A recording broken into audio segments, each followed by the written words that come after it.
I sat in the old leather chair beside Dad's hospital bed, watching the shallow rise and fall of his chest, when I heard them laughing in the kitchen. Jessa's voice carried through the thin walls of the farmhouse, sharp and cutting like always. Honestly, Mother, look at him in there, playing nursemaid like some pathetic saint. You'd think he was expecting a medal or something. My wife's mother cackled in response. Well, he certainly won't get much else. That old man probably left everything to the church, knowing his type. Wilder's been wasting his time. I kept my eyes on Dad's weathered face, but my jaw tightened. 23 years of marriage, and Jessa still talked about me like I was some charity case she'd picked up off the street. The woman I'd built a life with, supported through law school, cheered on through every promotion at the firm. The funeral's going to be a circus, Jessa continued. Half the town pretending they cared about the old coot. At least we can get this house cleaned out and sold quickly. I've already called that realtor. What's her name? Margaret Chen, her sister Bree chimed in. She handled the Morrison place last year, got top dollar for that dump. I stood slowly, my knees creaking from hours in that chair. Through the doorway, I could see them clustered around the kitchen table like vultures. Jessa in her expensive black dress, already planning her widow's weeds, apparently. Her mother, Helen, counting imaginary money with her fingers.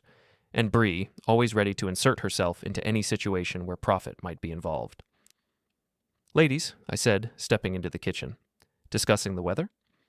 They had the decency to look embarrassed for about half a second. Then Jessa's mask slipped back into place, that practiced smile she wore in court when she was about to destroy someone's case. We were just talking about arrangements, honey. Practical things. Someone has to think ahead. Right, practical. I poured myself coffee from the pot I'd made that morning. Like calling realtors before the man's even gone. Helen sniffed.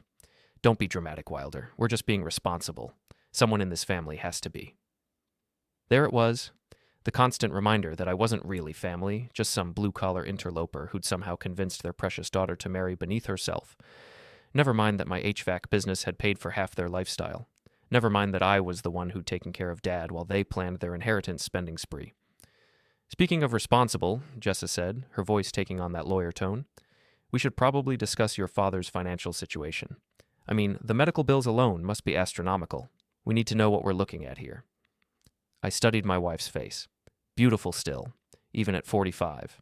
Sharp cheekbones, auburn hair always perfectly styled, green eyes that could cut glass when she wanted something. Right now, they were calculating. Don't worry about the bills, I said. Everything's handled. Handled how? Bree leaned forward, suddenly interested. I mean, Medicare only covers so much, and those experimental treatments? I said it's handled.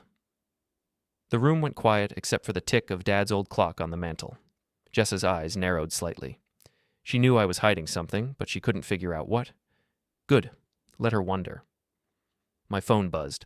A text from Cal, my old friend who ran the boxing gym downtown. How you holding up, brother? I typed back quickly. Surrounded by sharks. Talk later. Who was that? Jessa asked. Cal, checking in? She made a face like she'd tasted something sour. I don't know why you still hang around with that crowd. You're not 20 anymore, Wilder. Yeah, well, at least they don't count my money before I'm gone. Helen gasped like I'd slapped her. How dare you? We're grieving too, That man was like a father to me. I almost laughed. Dad had tolerated Helen at best, mainly because he loved me and I'd chosen Jessa, but he'd seen through her family from day one. Bunch of buzzards, he'd called them once, after a particularly brutal Thanksgiving dinner. They'll pick your bones clean and complain about the taste. Of course you're grieving, I said, keeping my voice level. That's why you're already planning the estate sale. Jessa stood abruptly, her chair scraping against the linoleum. This is ridiculous. We're trying to help, and you're acting like we're criminals. Someone has to think about the future. Whose future, exactly? She stared at me for a long moment, and I saw something flicker across her face. Calculation, planning.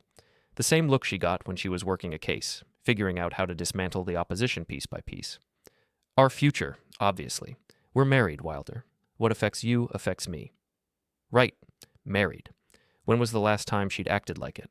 The late nights at the office had started 6 months ago, the cold shoulder in bed, the way she flinched when I tried to touch her like my hands were dirty. I'm going to check on Dad, I said. He's sleeping, Bree offered helpfully. Has been for hours. Then I'll sit with him while he sleeps.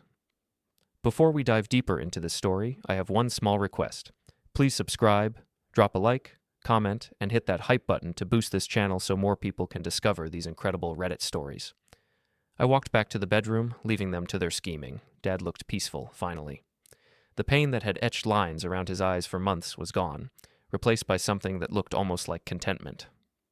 "They think I'm an idiot, Dad," I whispered. "Think I don't see what's coming." I pulled out my phone and scrolled through my contacts until I found the number I needed. Robert Hastings, a state attorney. Not Jessa's firm. They specialized in corporate law and divorce cases. Hastings was old school, discreet, and owed me a favor from when I'd fixed his office heating system for free during that brutal winter 3 years back. "Bob, it's Wilder Sornel. I need to see you tomorrow morning, early. And Bob, this stays between us." From the kitchen came the sound of more laughter.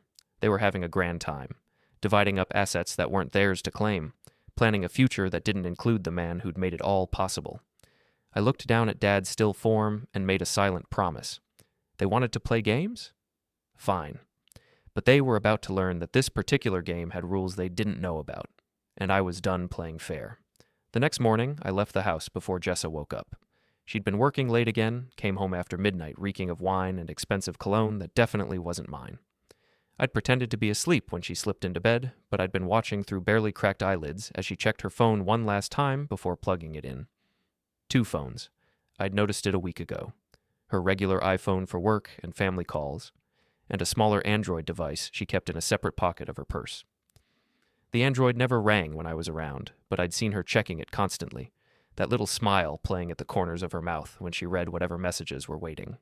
Robert Hastings' office was in the old part of downtown, above Murphy's Deli in a building that had seen better decades. The stairs creaked under my work boots as I climbed to the 2nd floor. Bob was waiting with coffee and a stack of legal documents that looked thick enough to choke a horse. "Wilder, good to see you, though I wish it were under better circumstances." He gestured to a chair across from his cluttered desk. "I've drawn up everything you requested. Are you sure about this?" I accepted the coffee and looked through the papers. Trust documents, power of attorney forms, asset transfers. Everything Dad and I had discussed during those long nights when the pain kept him awake, and we talked about family, loyalty, and the people who showed their true colors when they thought nobody was watching. "I'm sure. How long before it's all official?" "With your father's signature, it's already official. The trust was established 6 months ago, remember? These are just the final transfers." Bob leaned back in his chair, studying my face. "Your wife doesn't know about any of this?" "My wife thinks Dad's broke, except for this house and maybe a small savings account. She's wrong." Dad had been careful with money his whole life, 40 years running his own construction business, investing wisely, living modestly. The family farm was worth more than most people realized, prime development land just outside town limits, plus there were the rental properties, the stock portfolio, the life insurance policies. Nothing flashy, but substantial. All of it now held in trust, with me as the sole trustee and beneficiary. "The house is the only thing that goes through probate," I said, more to myself than to Bob. "Everything else is already mine." "That's correct. Your father was very specific about his wishes." Bob shuffled through the papers. He was also very specific about why he wanted it this way. He mentioned some concerns about your wife's family. I laughed, but there wasn't much humor in it. Dad was a good judge of character. "What about the business?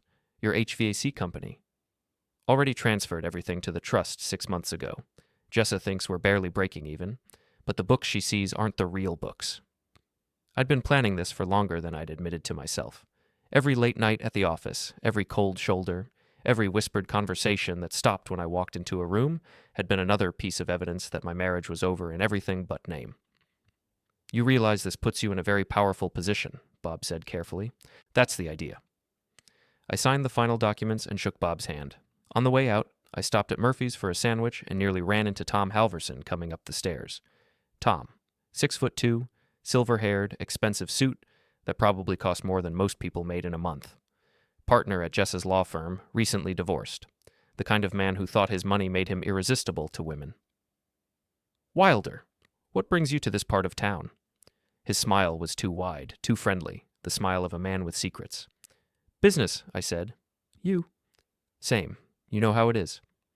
He glanced toward the stairs leading to Bob's office. "Everything okay? I mean, with your father and all?" "Everything's fine, Tom. Thanks for asking." "Good, good. Jessa mentioned you've been under a lot of stress lately. If there's anything I can do to help." The way he said my wife's name, like he had a right to it, made something cold settle in my chest. I'll keep that in mind. I watched him climb the stairs, then pulled out my phone and called Cal. You free for lunch? I need to talk. Cal's gym was in the warehouse district, a no-frills place that smelled like sweat and determination. He was working with a kid on the heavy bag when I arrived, calling out combinations while the teenager threw punches that could probably knock out a horse. That's it, Miguel. Keep your guard up. Cal spotted me and nodded toward his office. Take 5, kid. Hydrate.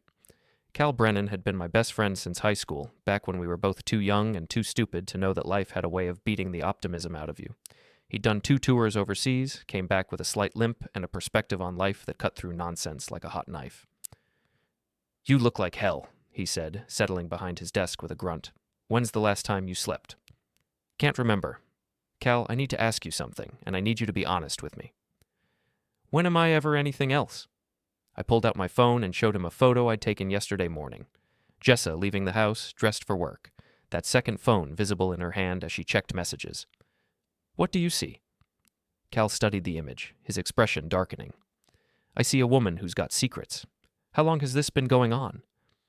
6 months, maybe longer. The phone, the late nights, the way she looks at me like I'm something she stepped in.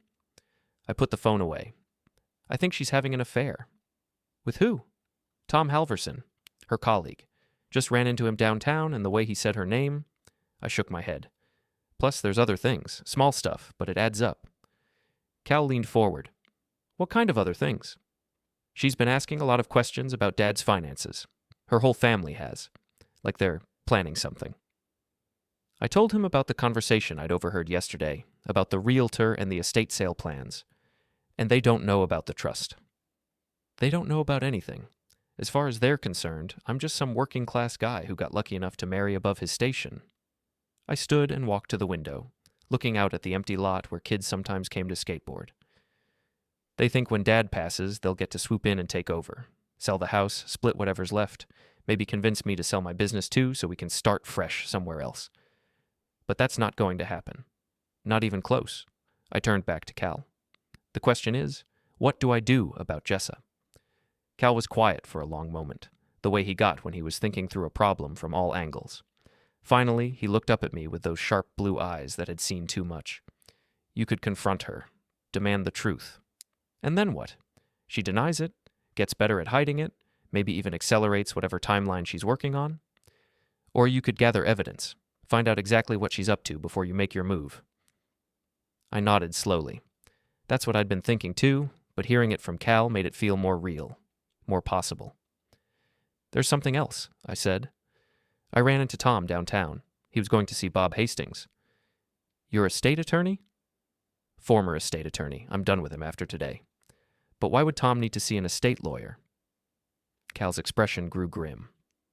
Maybe he's getting advice on how to handle assets in a divorce. Or maybe your wife asked him to check up on your father's situation. The possibility hit me like a punch to the gut. If Jessa had sent Tom to investigate Dad's estate, if she was already planning her exit strategy. I need to know for sure, I said. I need proof. What kind of proof? I thought about that second phone, about the late nights and the cold shoulders and the way my wife's family talked about me like I was already gone. The kind that'll hold up in court? Cal stood and walked around his desk, putting a hand on my shoulder. Be careful, brother. When you start down this road, there's no going back. I looked out at the empty lot again, watching a plastic bag dance in the wind. I think I'm already past the point of no return. That evening, I made dinner for Jessa and myself. Nothing fancy, just spaghetti and the sauce she used to say. Reminded her of her grandmother's recipe, back when she still pretended to care about things like family traditions and shared memories. She came home at 7:30, later than usual, with that distracted look she'd been wearing for months. Her hair was slightly mussed, lipstick gone, and there was a wrinkle in her blouse that suggested she'd been sitting somewhere that wasn't her office chair. Sorry I'm late, she said, not meeting my eyes. Depositions ran long. No problem. Food's still warm. We ate in relative silence, the only sounds the clink of forks against plates and the distant hum of the refrigerator. I watched her check her phone 3 times during the meal, the iPhone, not the Android. Whatever messages she was really interested in would wait until later. How was your day? She asked, making an effort at normalcy. Quiet. Spent some time with Dad this morning, then ran a few errands downtown. Anything important? I shrugged. Just business stuff. Nothing that would interest you. Something flickered across her face. Annoyance, maybe, or suspicion. You know I care about the business, Wilder. We're partners in this. Partners. Right. When was the last time she'd shown any interest in Sornel heating and cooling beyond the monthly deposit into our joint account? Of course, I said. Just boring paperwork stuff. After dinner, she disappeared into her home office to catch up on case files. I cleaned the dishes and settled into the living room with a beer and the baseball game, but my attention wasn't on the television. I was listening to the sounds from upstairs, the creak of her chair, the soft murmur of her voice when she thought I couldn't hear. Around 9:30, she came downstairs wearing a different outfit, designer jeans instead of her work clothes, a silk blouse that showed just enough cleavage to be interesting, and perfume. Definitely perfume. I have to run out for a bit, she said, already heading for the door. Client emergency. This late? You know how it is. Crisis doesn't keep business hours. She was gone before I could respond, her car pulling out of the driveway with more speed than the situation seemed to warrant. I waited exactly 5 minutes, then grabbed my keys. Following someone without being noticed is harder than it looks in movies, especially in a small town where everyone knows everyone's vehicle. I stayed well back, keeping Jessa's BMW in sight as she drove through downtown and out toward the Lake District where the expensive houses sat on oversized lots behind privacy fences. She pulled into the parking lot of the Lakeside Motel, a place that had seen better decades but still maintained a certain shabby dignity, the kind of place where people went when they wanted to avoid being seen. I parked across the street behind a cluster of pine trees and watched through my windshield as Jessa walked to room 12. She didn't knock. She had a key. 10 minutes later, Tom Halverson's silver Mercedes pulled into the lot. I sat there for an hour, watching that motel room window, feeling something cold and hard crystallize in my chest. When I finally drove home, Jessa's car wasn't in the driveway yet. I went to bed and pretended to be asleep when she slipped in beside me at midnight, reeking of shower soap and lies. The next morning, I called in sick to work, something I hadn't done in 5 years, and drove back to the motel. The desk clerk was a kid who looked like he'd rather be anywhere else, playing games on his phone behind a counter that had probably been installed sometime during the Carter administration. "Help you?" he asked without looking up. "Yeah, I think my wife left her earrings in room 12 last night. Could I take a look?" He finally glanced at me, taking in my work clothes and honest face. "You sure it was 12? "Pretty sure. She was here with her business partner, Tom Halverson. Tall guy, expensive suit." The kid's expression shifted slightly. "Oh yeah, them. They've been coming in pretty regular. Nice people, always tip well." Regular. My wife had been meeting her lover at this dump regularly, and they'd been tipping the staff to ensure their privacy. "How regular?" I asked, pulling a 20 from my wallet. The kid looked around to make sure we were alone. "Couple times a week for the past few months. Always the same room, always pay cash. Your wife's real friendly." I bet she was. "Tell you what," I said, sliding the 20 across the counter. "If they come in tonight, could you give me a call? I'd like to surprise them." The kid pocketed the money and wrote down my number. "Sure thing, man. Though you might want to call first. Make sure they're actually here for business, you know?" "Oh, I know exactly what kind of business they're conducting." I spent the rest of the day making preparations. Our first stop was Radio Shack for a digital recorder small enough to hide in my truck. Second stop was my lawyer. Not Bob Hastings, but Jennifer Walsh, a family attorney who specialized in divorce cases and had a reputation for being thorough and discreet. "I need to know my options," I told her, sitting in her downtown office while she reviewed the documents I'd brought. Jennifer was in her 50s, gray-haired and sharp-eyed, with the kind of no-nonsense attitude that came from years of watching marriages fall apart in ugly, expensive ways. "You're in a very strong position," she said finally. "With the trust structure and the business assets, plus evidence of adultery." She looked up at me. "You do have evidence." "Working on it." "Good. In this state, adultery can definitely impact asset division and alimony considerations." She leaned back in her chair. "Of course, that assumes you want a divorce." "What else would I want?" "Some people prefer other forms of resolution. Confrontation, counseling, negotiated separation." She studied my face carefully. "But you don't strike me as the forgive and forget type." She was right about that. I'd been the forgiving type for 23 years, overlooking slights and insults and the gradual erosion of respect that had characterized my marriage. But there was something about seeing Jessa walk into that motel room, something about the casual way she'd lied to my face, that had burned away whatever capacity for forgiveness I might have had left. "I want to know all my options," I said. "Legal ones." I'll draw up a preliminary filing. Nothing we have to submit right away, but it's good to be prepared. Jennifer made notes on a legal pad. In the meantime, document everything: dates, times, locations, financial records, any communications you can legally obtain. What about recordings? Tricky. This is a one-party consent state, which means you can record conversations you're part of, but recording other people without their knowledge gets into wiretapping territory. What if they're in a public place? That's different. No expectation of privacy in public. I thought about the motel, about the kid at the front desk who'd seemed eager to help for the right price. What about photographs? Jennifer smiled grimly. Pictures of people in public places are generally fair game. Just don't break any laws getting them. That evening, I cooked dinner again and waited for Jessa to come home. She arrived at 7, looking tired and distracted, checking her phone before she even said hello. Long day? I asked. The longest. This Henderson case is turning into a nightmare. She poured herself a glass of wine, something she'd been doing more often lately. I might have to work late again tonight. Again? I know. But Tom thinks we can wrap up the depositions by tomorrow if we push through tonight. Tom thinks. Everything was about what Tom thought lately. Maybe I should bring you guys some coffee, I suggested. Help you stay alert. She looked up sharply. That's sweet, but we'll be fine. Besides, you know how Tom gets when he's focused. Better to just let us work. Right. Work. I wondered if that's what she called it in her own mind, or if she'd stopped pretending even to herself. My phone buzzed around 9:15, a text from the kid at the motel. They're here. I grabbed my keys and the digital recorder, kissed Jessa on the forehead like a dutiful husband, and headed out into the night. Time to gather some evidence. The lakeside motel looked even more run down at night, its neon sign flickering weakly against the dark sky. I parked in the same spot behind the pine trees and checked my gear: camera, recorder, notepad for times and details. Everything Jennifer had told me to track. Through the thin curtains of room 12, I could see shadows moving. 2 figures, close together, intimate in ways that made my stomach turn. I'd been married to Jessa for over 2 decades. I knew her silhouette, her gestures, the way she moved when she thought no one was watching. I also knew she was a liar. I took photographs through the window, nothing explicit, just enough to establish presence and timeline. The digital recorder captured the sounds from inside: voices, laughter, the unmistakable creaking of cheap motel furniture under stress. Around 11, they emerged. Tom first, looking around nervously before walking to his Mercedes. Jessa followed 5 minutes later, checking her phone as she headed to her BMW. Professional to the end, maintaining the illusion that this was somehow business-related. I followed her home, staying well back, and was in bed pretending to sleep when she slipped in beside me 20 minutes later.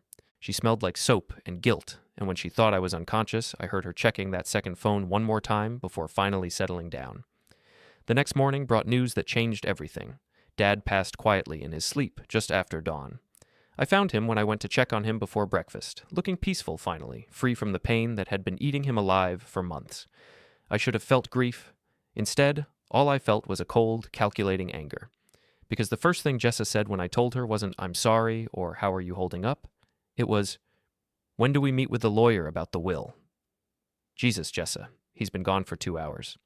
I know, and I'm sorry, but we need to be practical about this. She was already dressed for work, already thinking about schedules and opportunities. There are arrangements to make, bills to pay. We need to know where we stand financially.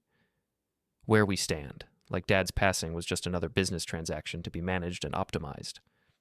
I'll handle the arrangements, I said. We'll handle them, together. We're married, Wilder. Partners, remember? There was that word again. Partners. I wondered if Tom considered himself a partner too. The funeral was scheduled for Friday, 3 days away. That gave me time to make my own arrangements, the kind Jessa wouldn't see coming until it was too late. I met with Jennifer Walsh again Thursday morning, bringing the photographs and recordings from the motel, along with a detailed timeline of Jessa's recent behavior. This is good, Jennifer said, reviewing the evidence. Very thorough. The adultery is clearly established, and the timeline shows a pattern of deception. She looked up at me. Are you ready to file? Not yet. I want to see what happens at the will reading first. Why? Because I want to watch her face when she realizes how wrong she's been about everything. Jennifer smiled. Not a pleasant expression. You're planning something. I'm planning to give my wife exactly what she deserves. The funeral was held at St. Mary's, the same church where Jessa and I had been married all those years ago. The irony wasn't lost on me. Half the town showed up, along with Jessa's entire family and most of the partners from her law firm, including Tom Halverson.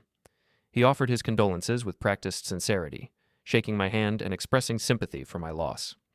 Standing right next to my wife, playing the role of concerned family friend while secretly planning to help her dismantle everything Dad and I had built.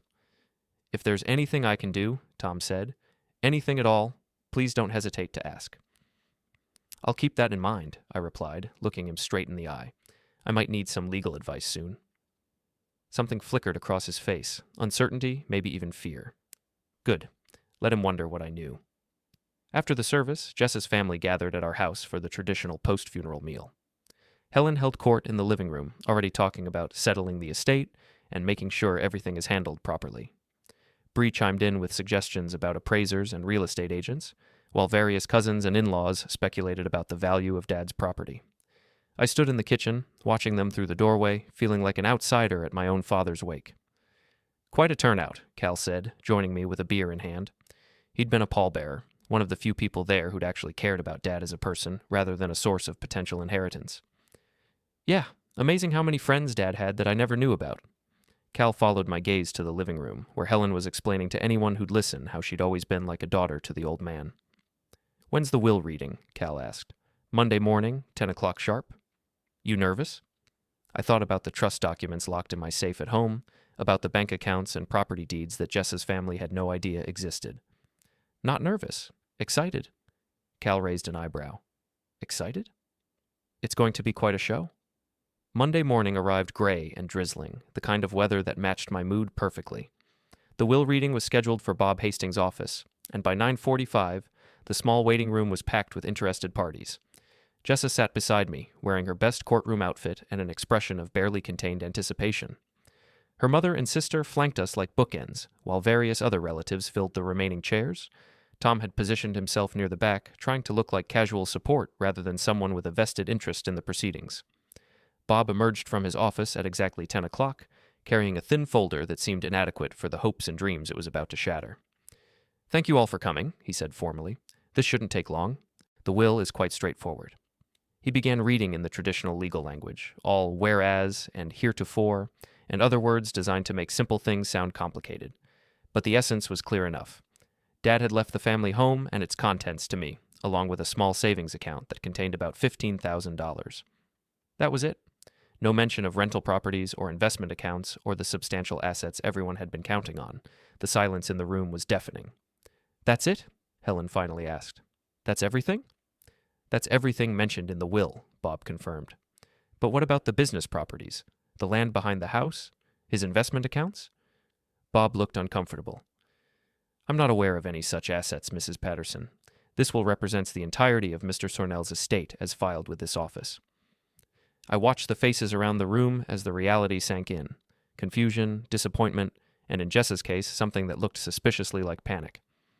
"There has to be more," she said, her lawyer instincts kicking in. "People don't just accumulate property for 40 years and leave nothing behind." "Perhaps the assets were disposed of before his passing," Bob suggested, "or held in other legal structures." Jessa's eyes snapped to mine, and I saw the exact moment when suspicion crystallized into certainty. "What did you do?" she asked quietly.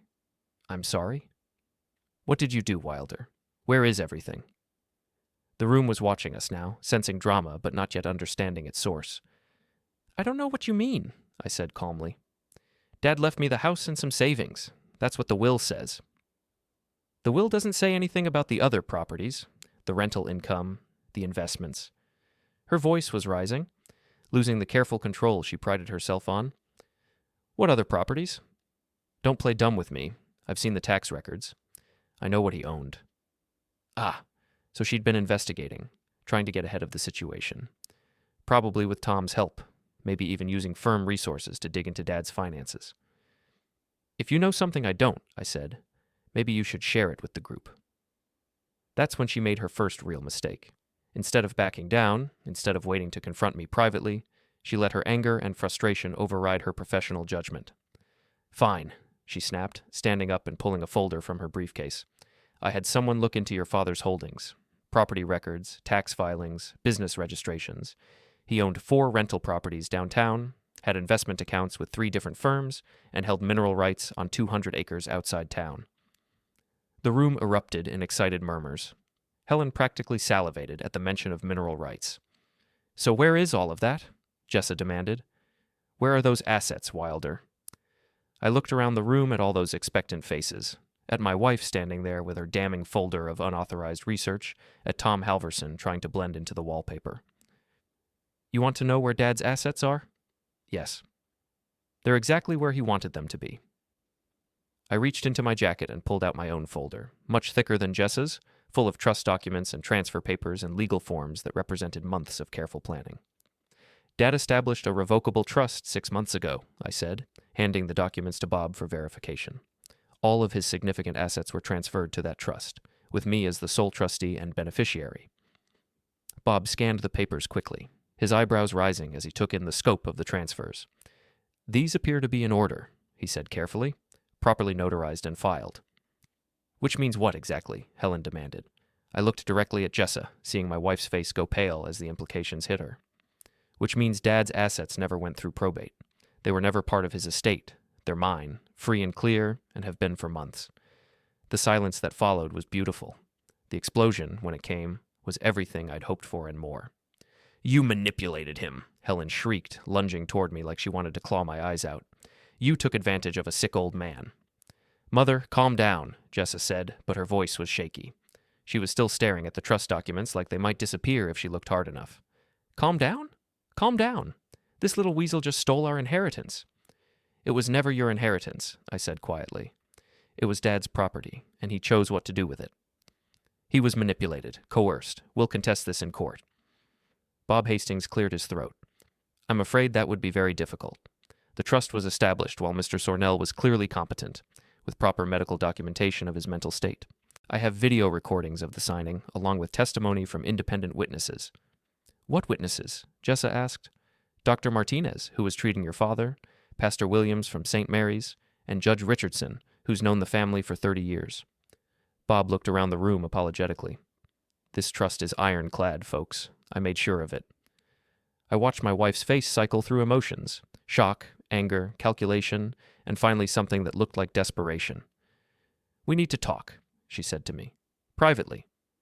I think we've talked enough." "Wilder, please, this affects both of us. We're married." There was that word again. Married. Like it still meant something to her when there was money involved. "You're right," I said, standing up. "We are married, which is why I have something else to share." I reached into my jacket again and pulled out a different set of papers. Divorce documents, prepared by Jennifer Walsh and ready for filing. "Wilder, what are you doing?" Jessa's voice was barely a whisper. "I'm ending our marriage. Today." The room erupted again, but I wasn't paying attention to the chaos anymore. I was focused entirely on my wife's face, watching 23 years of lies and manipulation crumble in real time. "You can't do this," she said. "Not here, not like this." "Actually, I can, and I am." Tom Halverson chose that moment to step forward, apparently deciding he needed to play the role of supportive colleague. "Wilder, maybe we should all take a step back here. You're obviously upset about your father's passing, and grief can make people do things they'll regret later." I looked at him for a long moment, this man who'd been sleeping with my wife while offering me sympathy, and felt something cold and final settle in my chest. "Tom, isn't it? From Jessa's firm?" "That's right. I've been trying to help her through this difficult time." "I bet you have. In fact, I think you've been helping her quite a lot lately." Something in my tone must have warned him, because he took a small step backward. "I'm not sure what you're implying." "I'm not implying anything. I'm stating facts." I pulled out my phone and opened the photo gallery, scrolling to the pictures I'd taken at the motel. Clear shots of both of them entering and leaving room 12, timestamps showing they'd been there for hours. "Fact 1.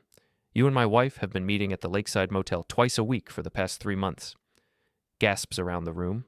Helen's hand flew to her mouth. "Fact 2. You've been helping her investigate my father's finances, probably using firm resources to access confidential records." Tom's face had gone white. "Now wait just a minute." "Fact 3. You both thought you were going to inherit a fortune and live happily ever after. Unfortunately for you, I don't share." I handed the divorce papers to Jessa, who took them with trembling hands. "The adultery is documented," I said. "Photos, recordings, witness testimony. In this state, that affects asset division significantly. What assets? She asked numbly. The business, for starters. Sornel Heating and Cooling is worth considerably more than you realized. Also the house we live in. It's been paid off for 3 years, but I never mentioned that. Plus my own investment accounts, which have been growing quite nicely. But we're married. Community property doesn't apply to assets held in trust or to businesses established before marriage. Jennifer Walsh explained it all very thoroughly. Jessa's sister Bree finally found her voice. Who's Jennifer Walsh? My divorce attorney. She's been very helpful in explaining my options. The room was quiet now, except for the sound of Helen crying and the tick of Bob's old clock. You planned this, Jessa said. All of it. The trust, the investigation, the divorce papers. You planned this whole thing. I planned to protect myself and honor my father's wishes. Everything else was just responding to your choices. My choices? Your choice to have an affair. Your choice to lie to me every single day for months. Your choice to treat me like some pathetic charity case while you and your family planned to take everything Dad worked for. I looked around the room at all those shocked faces, at the family that had never really accepted me, at the man who'd been betraying me while shaking my hand. You want to know the funny thing? If you'd just been honest with me, if you'd just asked for a divorce like an adult, I probably would have been generous. We could have worked something out, split things fairly, stayed civil. And now? Jessa asked. Now you get exactly what you deserve, which is nothing. Tom stepped forward again, trying to salvage something from the wreckage. Wilder, I think there's been a misunderstanding. Jessa and I are colleagues, nothing more. These photos could be completely innocent. Room 12 at the Lakeside Motel, twice a week for 3 months, always paying cash, always staying for 2 to 3 hours. I looked him up and down with contempt. What kind of legal work requires that level of privacy, Tom? He opened his mouth, then closed it again, apparently realizing there was no good answer to that question. I have recordings too, I added. Audio from inside the room. Very detailed audio. Would you like me to play some highlights for the group? That's illegal, Jessa snapped. Wiretapping is a federal crime. Recording people in a public place isn't wiretapping, and motel rooms aren't exactly private when the walls are thin enough to hear everything from the parking lot. I gathered up my papers and headed for the door, then stopped and turned back to face the room. Oh, one more thing. Jessa, you might want to update your resume. I had lunch with your managing partner yesterday. Apparently, using firm resources for personal investigations violates several ethics rules. He seemed very interested in my documentation of Tom's unauthorized access to confidential databases. Tom's face went ashen. You can't prove that. Actually, I can. Digital forensics are amazing these days. Every search, every database query, every file access gets logged with timestamps and user credentials. I looked at my wife one last time, seeing her as if for the first time. Beautiful still, but empty. Hollow. A person so focused on what she wanted that she'd forgotten to consider what it might cost. Goodbye, Jessa. Your attorney can contact mine about the divorce proceedings. I walked out of that office and into the gray morning, leaving behind 23 years of marriage and a room full of people who'd finally learned the difference between taking something and earning it. Cal was waiting by my truck, leaning against the hood with his arms crossed. How'd it go? He asked. Better than I hoped. What now? I looked back at the building where my old life had just officially ended, then at the town spread out below us. My town now, the place where I'd build whatever came next. Now, I figure out what to do with the rest of my life. Any ideas? I thought about Dad's properties, about the business that was finally, truly mine, about all the possibilities that came with being free from people who saw you as nothing more than a means to an end. A few, I said, climbing into my truck. Want to grab some breakfast and talk about it? Cal grinned and headed for his own vehicle. Lead the way, brother. As I drove through downtown, past the motel where my marriage had really ended, past the law office where my wife was probably trying to explain her way out of a career-ending scandal, I felt something I hadn't experienced in years. Peace. The game was over, and for the first time in longer than I could remember, I'd won.